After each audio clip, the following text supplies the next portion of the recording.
Hi, this is Deborah Henney again, wife, author, mother, speaker. I'm going to release a second prophetic word that was previously released in written form on my Facebook page at Deborah Henney Author.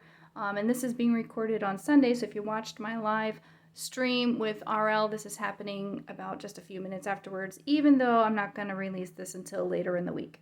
So that's why I'm in the same outfit. But here's the word. And this was originally released to me from the Lord the end of June 26th to the 27th. It was a knock, knock, knock.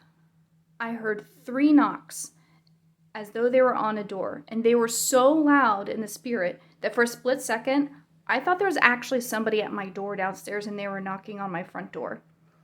And then this was the word. And then I realized that it was something that was spiritual. It wasn't in the natural. And God was giving me a word.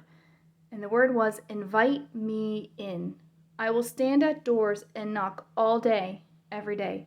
I will call and beckon, but I do not break your doors or the guards you erect around yourselves. If you want to know me more, invite me in. If you want to have my power in your life, invite me in. The doors and guards are not protectors, rather they hold you, my people, hostage in isolation from others and from me. I do not create isolated cells, but networks that function better together. Many of you, my people, have sought me for greater demonstrations of my power and greater measures of my presence, but this will only come if you invite me in and choose unity with me and unity with my brethren. You do not need to strive and push into my presence. That leads only to frustration, weariness, and exhaustion. You cannot force your way into my depths. You cannot do in your power what is possible only in mine. What I have asked you is that you be still and know that I am God. I have said, if you will open the door, I will come in and we will dine together. We will forge deeper levels of intimacy. Don't push. Rather, invite me in and yield. So that was the word.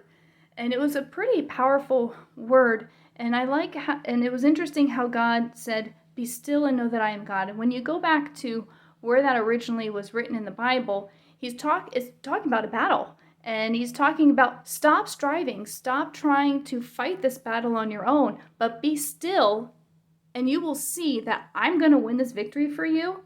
And you will know that I am God because I'm going to take this impossible situation and bring a victory in your life. And how true is that? I mean, so many times we think that we're going to win by striving, we're going to win by doing and doing and doing. But God just wants us to stop.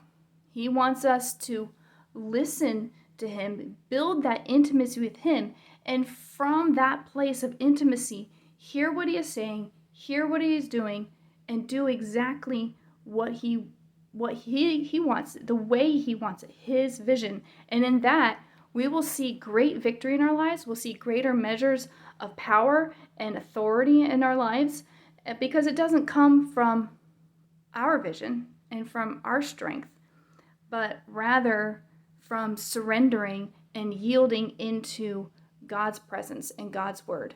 God's word as written in the Bible and God's word as spoken into our hearts for those practical application steps of how to walk out this life vision that he has for each one of us individually.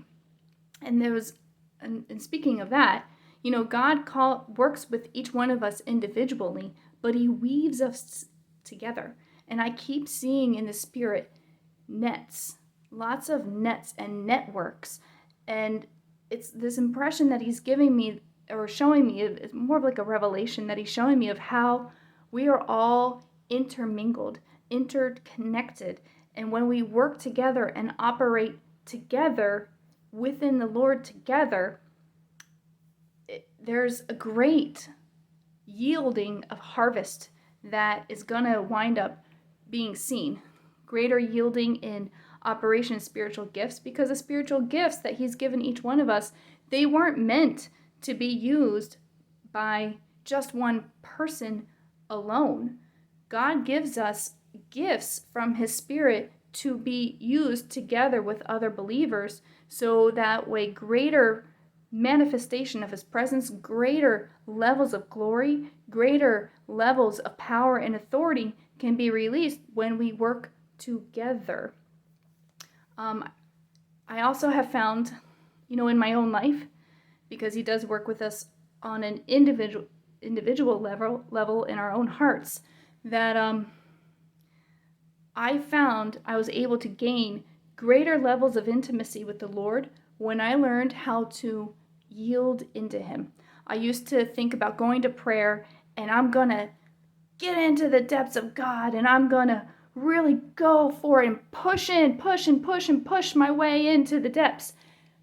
And there was definitely growth in that, but the greater growth and the greater levels and measures of intimacy were released in my life when I learned to yield into him. That when his presence would come in my private prayer times, instead of trying to control the way he came or trying to push into his presence as it would come, if I instead just surrendered into it, and almost in my mind, I like to do imagery and visualization. It just helps me. Rather than seeing myself pushing and reaching in, I saw myself sinking into his voice and into his presence. And that is when greater degrees of intimacy were released in my life, and I started to really, really grow in my experiences with the Lord in my personal prayer life.